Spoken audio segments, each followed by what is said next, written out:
Hey, Kima. Okay, good. I'm so glad.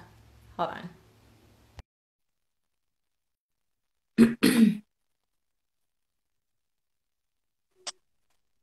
Oh, we live, baby. Oh, we live, baby. We back. We bite. Look at. Okay, hold on. Get your husband in here. I'm my husband in here. You know, he watching TV in another room. Uh, yes. Okay, we're back. Okay. So unfortunately, I don't really know what questions y'all had. And it's so weird because y'all can't see this white box right here. And I mentioned this in my other live, like on my Teach Speech page the other night. I was like, yeah, if y'all have any questions, put it in a white box. No wonder they was putting it in the chat. Yeah. I didn't see that box either. I wasn't gonna say nothing. I ain't got one either, so. So you can even just not even a slight text to say what about. Hey, Okay, so you guys go ahead and start dropping your questions in here now. I'm trying to think of any questions that you saw oh, before that you. I don't know if she's in here. Let me just see if she. Oh, I can't tell. Okay, there's one. Stacy, are you here? Hello. I don't What know. was her name? I think her name was Stacy. Oh, I thought you said Casey. I was like, did I drop off? I'm right here. Okay, I see one. Okay, I only have experience in the school and. Wait, which one are you reading? Oh no, go back. Hold on. Oh, Let me read this one real quick. Um, as an SLP, are you constantly dealing with behavioral issues from clients? I would like to know what kind of stress I'll be confronted with. um, yeah, definitely. The mind is in the brain. Mm-hmm. It's Talk about it. this thing.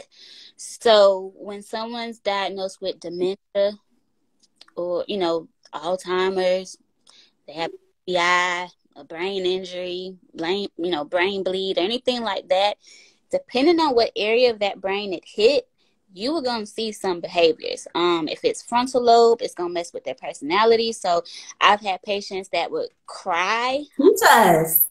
Huh? I said, teach us. Oh, yeah. So I I've had patients that would cry all day. I would have patients that, no, just nothing, like just blank. mean, I would have patients that cuss, yell, fuss, all that.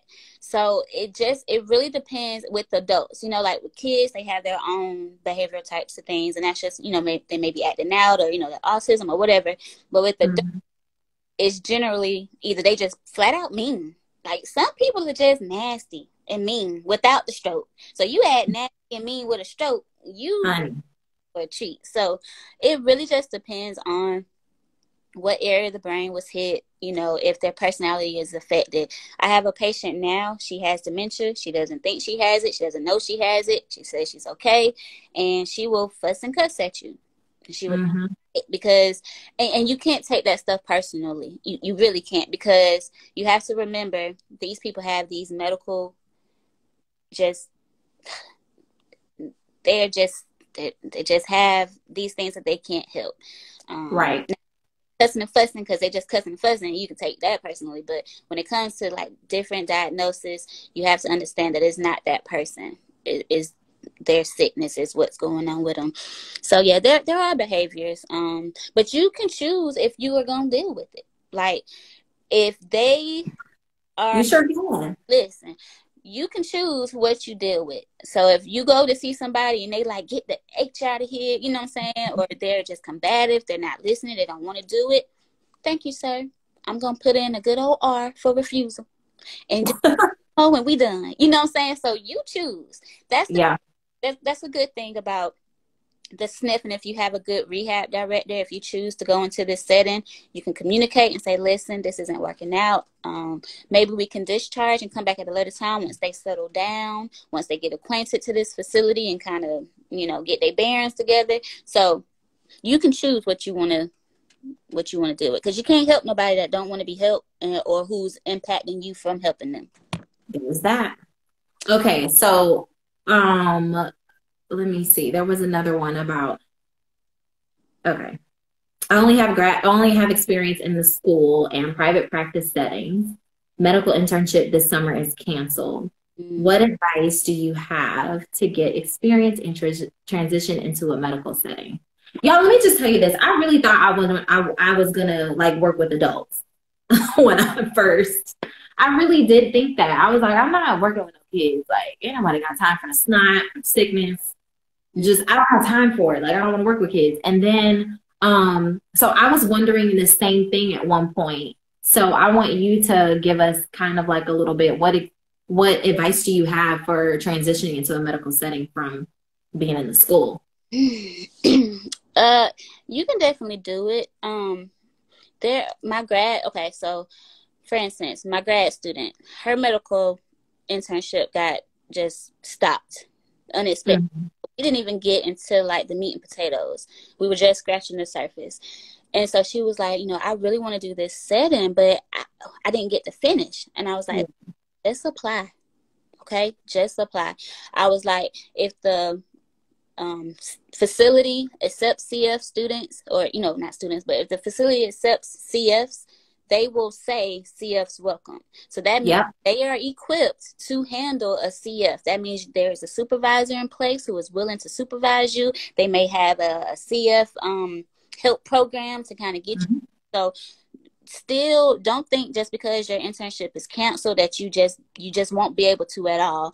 Just dig a little deeper to find these facilities that have like CF openings or who are willing to accept the CF, but it's out there. I would say there's free classes online. You can take I don't know, can they get on Asha? I don't know. I don't know. I don't know. I don't know either because I haven't been on there either right now. But there are free things online that you can like look up. Make sure you just continue to study about dysphagia and strokes and aphasia and all of that good stuff. Like just continue reading. If you can, it's kind of hard now because my go-to would be to shadow somebody, but that's definitely hard with the virus. But I would. I don't know if you already was placed somewhere, if you can reach out to that supervisor that was going to supervise you and just kind of see if they could like give you some pointers or not. But I would also say like all of that, and like you guys, you can still like when you become an SLP and stuff like that, you can PRN and stuff like that as well.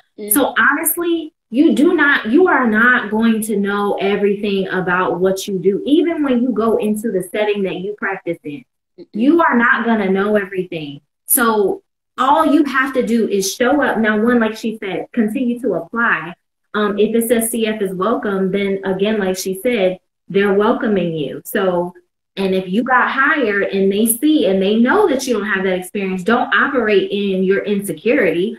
Operate in, okay, they accepted me. They knew I don't know. So there's no reason I shouldn't ask a question. There's no reason that you can't teach me. You have to show up. Like, you've got to show up as a professional. Your mindset has to be a little different.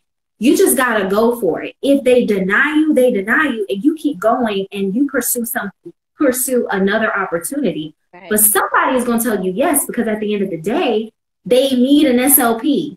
You are an SLP.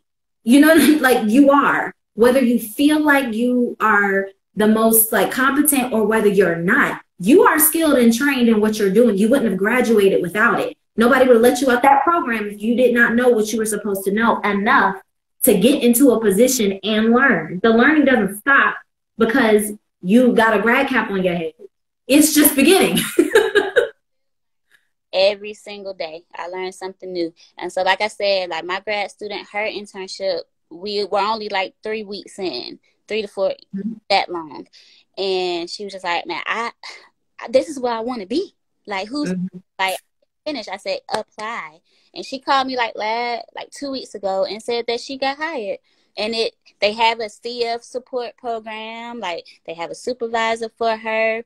They're going to support her. They're going to give her classes. Like, so I was like, listen, there you go. Because like, they said, well, we don't want to CF. We're not looking for that right now. And some places are like that. Some places have, different units that require a little bit more of experience. But there are a lot of places out there that just need somebody. And if you're willing to learn, they will take you. Exactly. So you need to show up willing to learn, show up willing to ask the questions. Like my CF, not my CF supervisor, but my supervisor when I was in the SNF for my offsite, she knew that that was not my thing. So she was like, are you comfortable with this? Are you good with this? Okay, you're good. Okay, you know, or I would say, well, could you just double check this? She had no problem doing that. In your CF, you are not, like, it is still a grace period. Like, you still get to be a student for a little bit. So soak that up. You are, before you get into somewhere where you by yourself as the SLP and you don't have anybody to really bounce stuff off of. But definitely don't be offended by any no's. Like, don't be offended by that. Keep applying. I have said this time and time again. I have never seen or met an SLP who did not have a job opening somewhere. Like the jobs are open, sis. You're gonna get one. Like, we're good. We're good over in this field. I promise you. There's a demand. So if one person is no, it's gonna be somebody else's yes. Period. I told her, I said, listen, it might not be exactly where you want it to be, but you're gonna get a job. Okay. And you can do anything. You can do anything for a little while, okay? Until you need to get where you need to be. With this COVID stuff going on, think about it. And especially in the medical setting, it's majority women who's pregnant, who have kids, women who just don't want to put their families at risk. So there are openings now because people are like, can't do this. So if you're with step out there and do, like, those jobs are opening even more because women are just like, I don't want to put my baby at risk. I don't want to do this, you know, so it's going to be open. You just apply and they know. And if anybody tells you no because you didn't get to finish that experience, then that's not the job for you anyway, because they should understand that COVID has changed everybody. Everything. Yes. So, I can keep going on that. Okay. Yeah. Okay. Because we can talk. Okay. Yeah. Every time, like, I kind of scroll down, it kind of, like, messes some stuff up. Hold on. Well, the next question I see after that one we just answered, do you have to take an exam to become an SLPA? You have to pass the Praxis 1. Now, that's how it was back in the day. I'm a little older now, so I don't know if things have changed. But we had to pass the Praxis 1 that was reading, writing, math to graduate. So you have to definitely graduate in order to become an SLPA. So that's the exam, but you don't have to take, like, anything else other than that to pass and graduate. Okay. What else do you see? Because mine is acting. Okay. The next. So I currently live in Canada, but I will be moving to the U.S. for grad school. Does anyone know anybody who I could ask questions to about the transition? Ooh, sis, I don't. Honestly. I don't know. Yeah, I don't know much about, like, I don't know. I'm sorry. I really don't. That's one thing I don't know, and I don't even want to act like I know.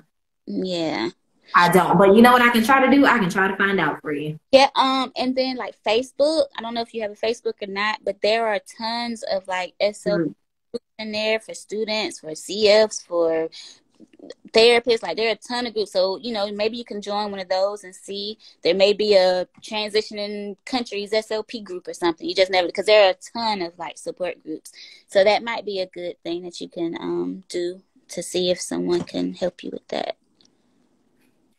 What I'm seeing some, but let's just kind of work. Let me see. How did you guys prepare for the GRE? It's so discouraging, girl. Prepare.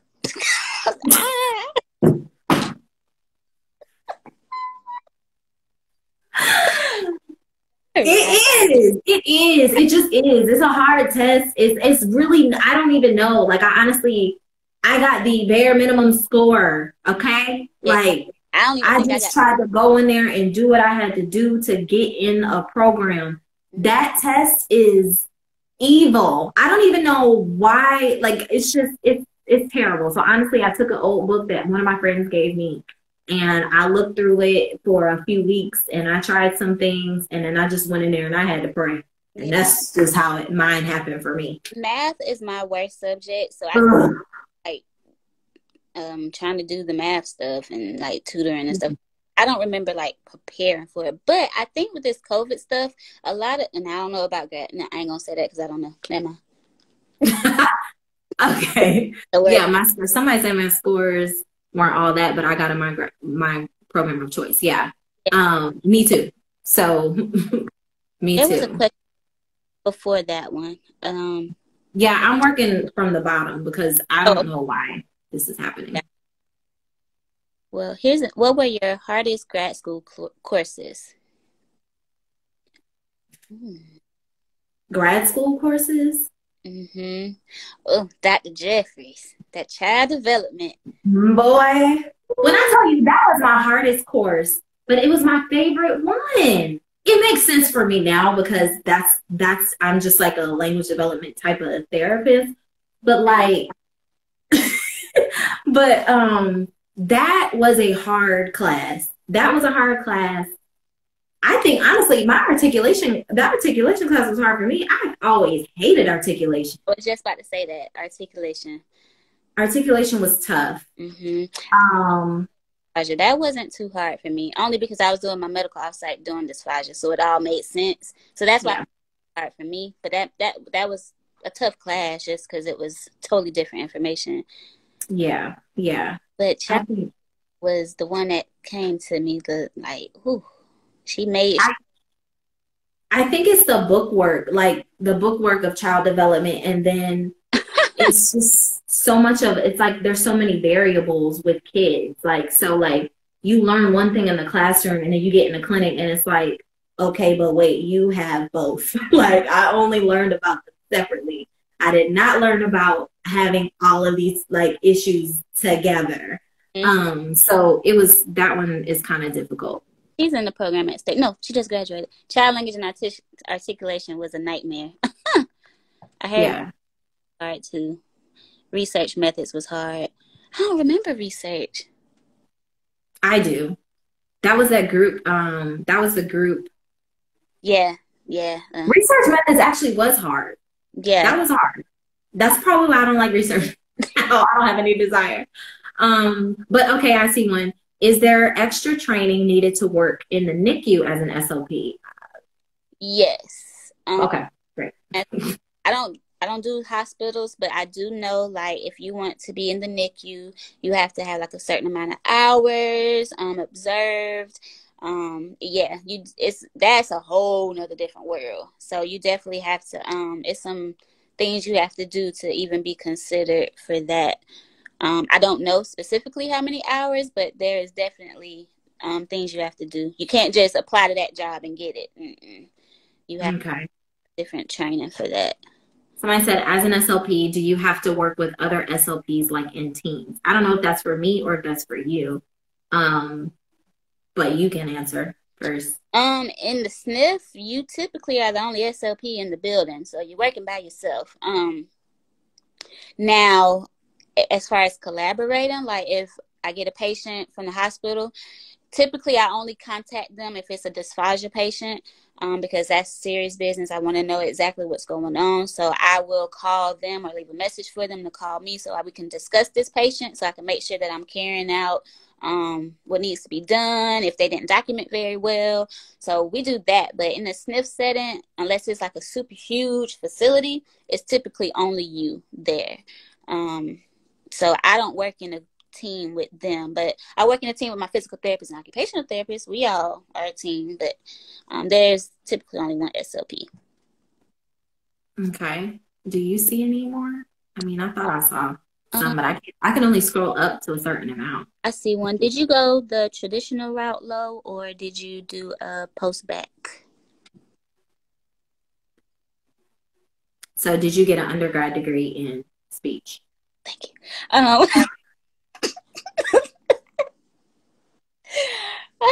Yes, I did. I have my undergrad in speech pathology, and then I have my grad in speech pathology. So I have both. But I did not take undergrad very seriously, so that's a blur. I learned the best. Have you ever thought about dual specializing? What are your thoughts on being both medical and school-based SLP? There's plenty of people who do it. people who do it. Like I say, you can work in the school system. I was helping one building, and I was actually going to 3 buildings at this time. So there was no way that I could do all 3 buildings by myself. So we had some PRN SLPs that would come in. That's PRN is as needed. So they come in if like anybody needs help. And she worked in the school. So she would come when she got out of the schools, or if they didn't have school, if they was out, she would come and help me. So people do it. But there's something that sticks in my mind. I don't know if you remember this, Casey, but one of our professors was like, you know, be the master, or kind of be like the, what is it? What's the word? Be the expert in like one area. So, did somebody say that? Am I making that up? Not to me, but oh, maybe I'm making it up. But for some reason, that's sticking to my mind. Not saying that you can't do both, but like for instance, with me, I feel like I've invested so much into like the medical side that I don't want to like go out, because I'm still learning so much more about it. Yeah. Like there's people who do it, who definitely like, there's school SLPs who PRN, like she said. Definitely. But those who do that, I know them to have done it because they've been in the schools forever. You know what I'm saying? And then they're like, let me dabble into, you know, and you just educate yourself back on the things that you really didn't know about, like through CEUs and things like that. I think one of the most common misconceptions is that, and we talk about this in our group meet all the time, is that when you graduate and you go into, you get a job, you've learned everything about like speech pathology in school, right? You've learned about artic, you learned about dysphagia, you've learned about everything, right? And then you go into this one setting, and depending on how long you stay in that setting, that's what you're familiar with. Like, that's what you know what I'm saying? Like, that's the muscle you're flexing all the time. So somebody comes by and asks you about something speech related, but not anything you've practiced in a minute, you're going to be like, oh, wait, like, you know what I'm saying? You guys, we're not going to be expert at the entire field of speech pathology just because you have a couple of degrees in speech pathology. That's not how it really works. You're going to go into a job, you're going to know how to do that because you're going to know how to do it. And even if you want to dabble in something else, you can, but don't feel bad about having to re-educate yourself on what that stuff was. God forbid they put me in a sniff. Honey, I'm going to need all the courses. Send me all of the things. And that's also an advantage of knowing other SLPs who are in different fields. Because I can say, Lowe, I think I have this job opportunity. I might take it. I need resources. I need help. And then that's kind of how you can bounce off of other people. Right. You know, I started out with kids and I started out in the schools, but I can't tell you nothing else about, like, I can't tell you nothing about it. So like when Casey, I'm watching because I need to learn again, because I done put that in mind to make room for all this other stuff. So do both. Is people who start out in the sniff and then go to the school and then come back to the sniff, you know, so that's the beauty of speech. Like, we can do so much. So many things. As for now, I see it. Would you say working in a medical? Oh wait, what were you gonna say? I see one that was asked earlier. What advice do you have for graduate students whom are facing graduation delays due to facilities and then all externship practicums due to COVID-19? Hang in there. One of the biggest things I learned in grad school was everything happens for a reason and in the time that it's supposed to happen in.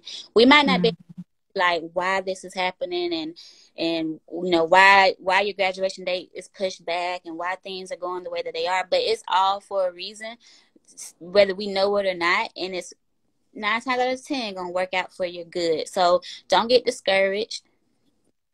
Continue to pray. You know, if you believe in that, pray, you know, and just continue to do what you have to do to kind of stay on top of things. Like, continue to look over your notes, continue to reach out to people for advice, and, you know, just try to keep that knowledge going. But the biggest thing now, because I know this is tough, just don't like give up. Don't be discouraged. Like, it's going to be okay. It really is. You get it. They are going to educate you, whether it's the school system, if that got cut off, or if it's a medical, like, you will be educated. And if you're not, then go to somebody else who will. You know what I'm saying? Like, everybody should be understanding at this point. So don't think that that's, you know, it's not the end of the world. Like, things are gonna be all right. I promise. Here's one. Would you say working in medical requires more hours opposed to school setting? I hear school setting can be rough bringing work home. I'll just say this to that. I don't bring work home. Ooh. Boundaries. I get it done at work. Like, that's just period. I'm not doing, I used to, but I don't anymore, I'll say. When I worked in school, I was always bringing work home, and I was like, this ain't it. Like, it's not. I don't know if I'm not managing my time right or what, but that wasn't it. Now, with my company, I can't talk for other companies, but with the SNF, you can't bring your work home because the computer system that you use is on the computers at work. So I can't just come home and like, oh, let me finish my documentation. The computer system is at the job. You do it at the job and then you leave. So I never bring work home in this setting because I can't. If I wanted to, I couldn't. And I don't want to, so it doesn't make me no difference. I do. Yeah. You see any more? Lowe, can you discuss productivity in SNFs? Ooh, yes, I can. So, you know, in the schools, you go to work 7:30 to 3:30, whatever. That's a set hour. In the SNF, and I think this is my take on it, I think it's like this because of how much you get paid an hour. In that building, I mean, I believe we're some of the highest paid people in that building, therapists in general. So to kind of keep us from riding the clock, you know, like, let's say when I look at my schedule in the morning, if I have 5 hours of treatment and they give me 30 minutes to do all my documentation. So I have to be out of that building in 5 hours and 30 minutes. Okay. So let's say I do everything I have to do, and when I clock out, I've been in the building for 6 hours and 30 minutes. I'm an hour over. So that's going to drop my productivity down. With the company that I am in, and this isn't for every company, but with my company, we are 85%, you know, we're expected to get 85% productivity. So that's for the month. So if I have a bad day and I'm like over for an hour one day, the next day I'm going to make sure that I'm fine because it's an average. As a CF, and I told my grad student this too, as a CF, don't take no job if it's over 85% because it's impossible. You want to have time to use the bathroom. You want to have time to help somebody if they need help, just to breathe, stretch, shake. You know, you want to have time to do something. Put a little drink in your, take some water in. So productivity is kind of a way to keep us from riding the clock. You know, like, we paying you all this money, you ain't about to make all this money, you know what I'm saying, doing nothing. So like nurses, they can lollygag, they can do this, they can do that. But you'll see a lot of the therapists, like, we're moving and shaking because we don't have time to play around. But yeah, we're 85% productive at my job. I wouldn't take a job now if it was like 90 and above, because that gives you like a couple minutes to do something. I hope that answers your question. Okay. We're trying to get through them, y'all. I hope y'all are. Drop a 3 in the chat if this is helpful. Well, now the question's long ago. Don't drop a 3. What are my God. Travel SLPs? I don't have any experience with that, so I'm not sure. But there are a ton of openings for travel SLPs to do schools, to do SNFs, like 13-week assignments and things like that if somebody's on like maternity leave or anything like that. I mean, I think it's pretty dope if you like to experience new things and new settings and just like the newness of it all. I personally wouldn't do it as a CF because you kind of need stability, and I don't know if they do CF travel SLPs or not. I'm not sure. That's not my area. Yeah, you know what? Actually, I think I know somebody who is a travel SLP through Instagram, so maybe we can talk to her too. That'd be dope. But I think it's dope though if you like change. I don't like change, so that ain't my thing. I mean, I'm in the schools, so you know what I mean. What's the typical starting salary in the medical field? Answer if you're comfortable. Sure. Typical starting salary. It depends on the region. Like for Yeah, instance, Texas gonna make a whole lot more because whole lot of money. they just pay more in general. Like They do. they making bank, medical setting they making bank. You know, you go to South Carolina, you may not make as much as somebody. You know what I'm saying? It just depends on the state, the region. But in the SNF, you should be at least making $30+ an hour, more than that. You know, so So would you say 30 is low? 30 an hour is low. I'm asking, like, would you say 30 an hour is low? Yeah. Yeah. Okay. Yeah. Okay. You should be able to make like 60+. No trouble. Salary. But we're not salaried, but that's well, okay, yeah. They give you a range of what it would be like if you make the 40 hours. But yeah, you're gonna be making more. I can give y'all some perspective.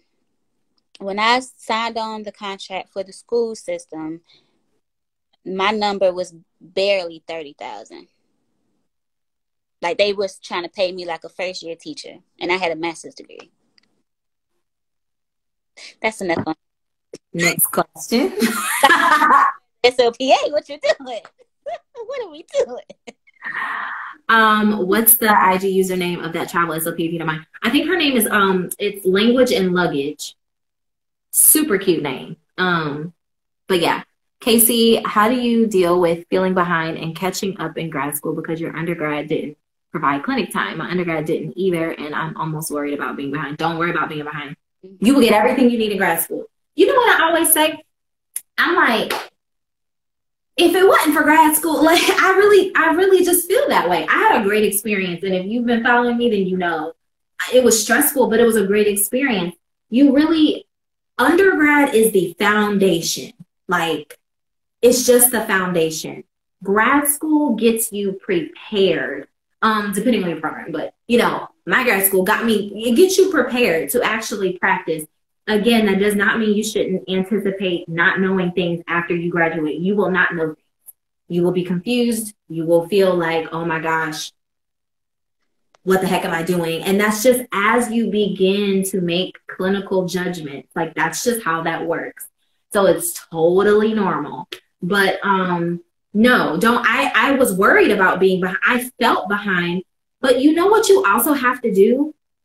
You got to be friends with the people who are ahead.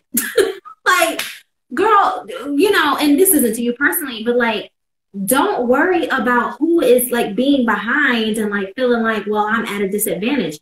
Baby girl, we are all in this program together. You got an acceptance letter. I got one. We're all sitting here. Yep. So at the end of the day, if there's nothing else you can remind yourself of, is that we're all here at the same time. I don't care what experience you might have had. But let me ask you some questions on that. Because you know what I'm saying?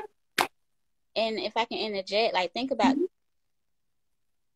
you can get into the speech program without a speech degree. Like, you don't have a bachelor's degree in speech pathology. So those people don't have any experience. So grad school is the best place to learn. And there's going to be somebody in that program that you connect with that has that experience and will be your best friend to kind of lead and guide you through that.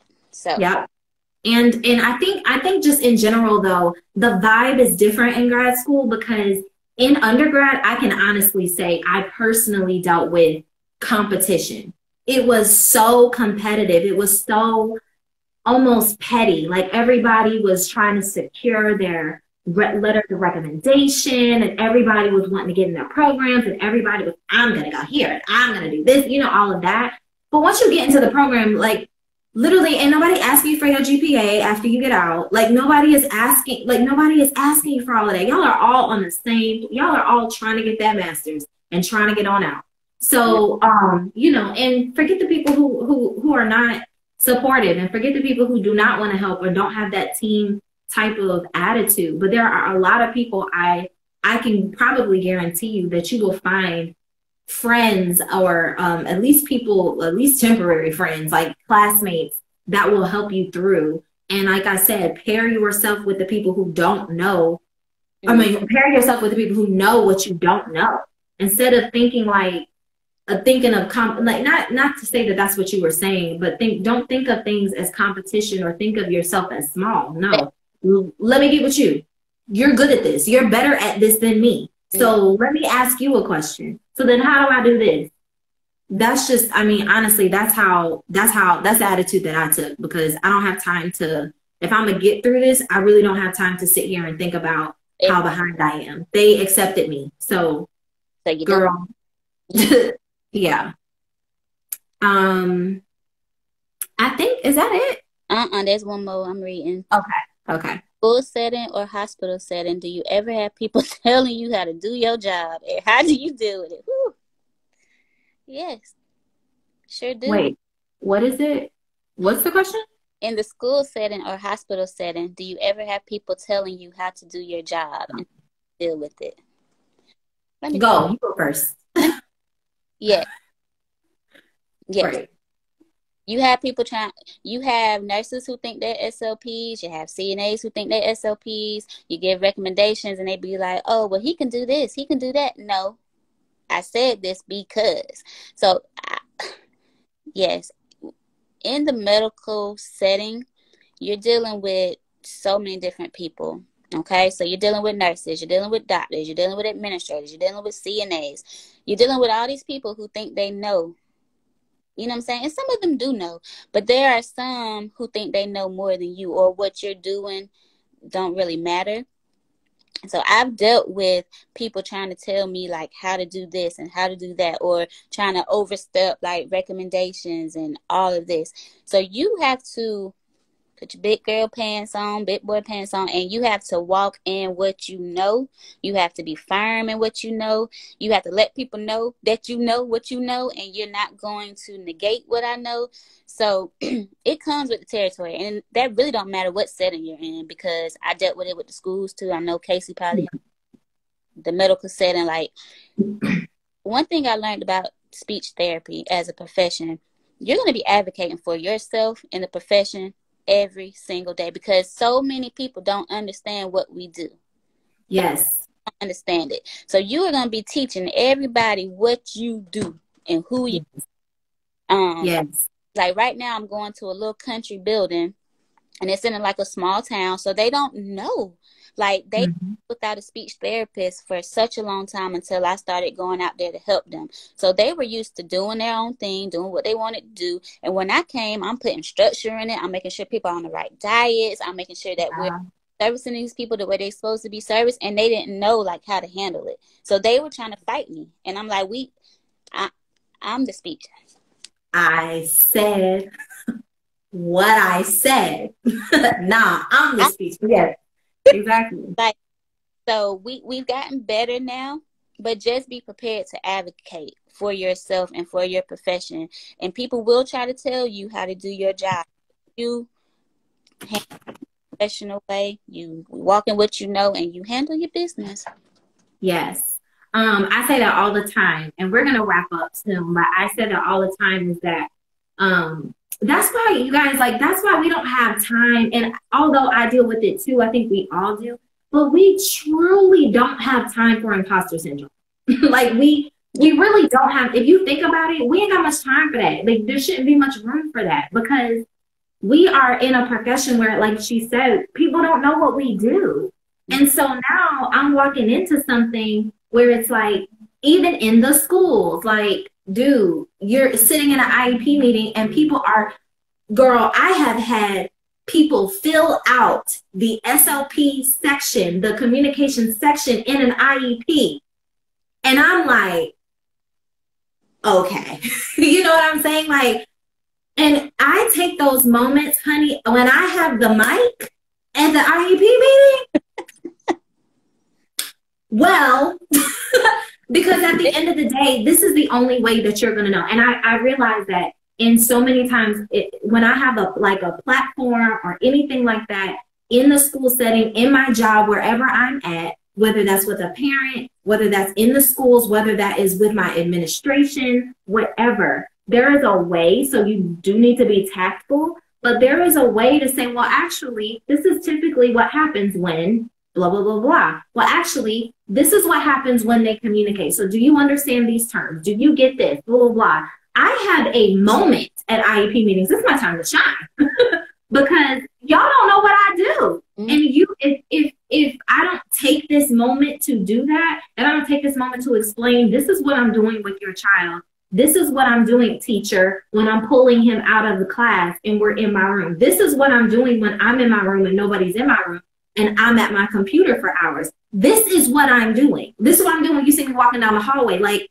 this is it. So they're not going to know unless you say something. So the other thing is that we can't just complain and be like, don't nobody know what we do. That's always our plight. But if you're not speaking up, if you're not showing up as that competent SLP, then you're doing your own field a disservice.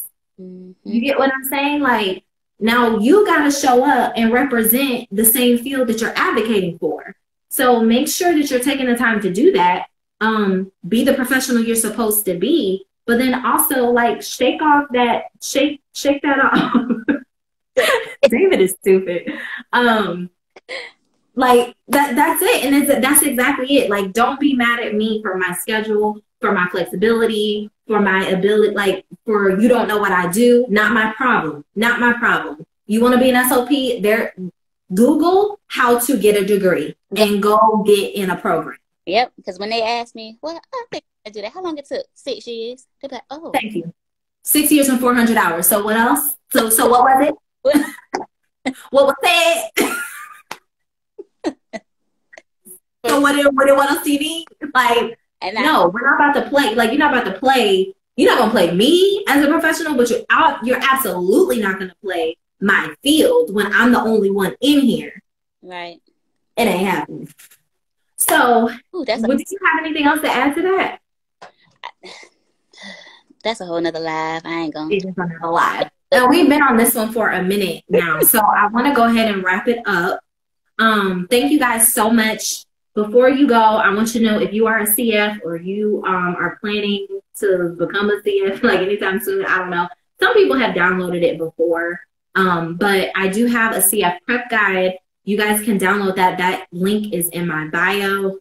So you guys can go get that. What's up? There is someone that said you can travel as a CFY.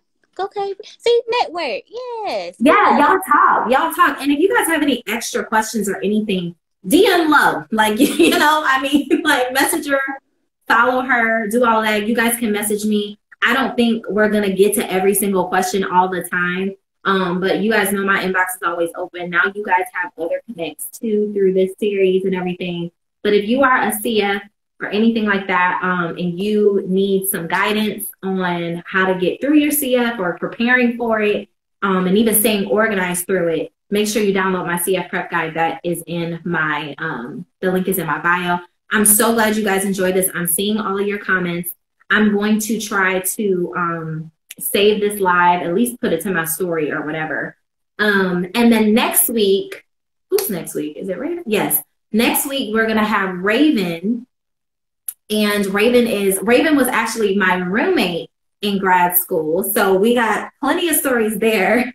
But she's going to talk about being a SLP lead in a private practice. So she's gonna be telling the tea too. So we got that all month long. Thank you guys so much. Thank you to Lowe. Thank you. Welcome. There's somebody who asked about pediatric therapy. So y'all tune in the next 2 weeks because those are the SLPs that can answer. Yes. Yeah, we got it covered. We basically got it pretty much covered except for like hospital. But there is somebody else. You guys make sure y'all are reading the comments on your own and like pay attention to these usernames because there's other people like you in here who know other people too. So I'll try to get as many people as you guys want to see on live and things like that. But thank you guys so much. Thank you, Lowe, for being here, for kicking it off, girl. Fun. Yes, it was super fun. It's time to wrap it up. Because we could go on. We gotta go. And I'm hungry. So I will see you guys later. Have a good night. Stay safe. Stay home. Goodbye. Bye. Bye.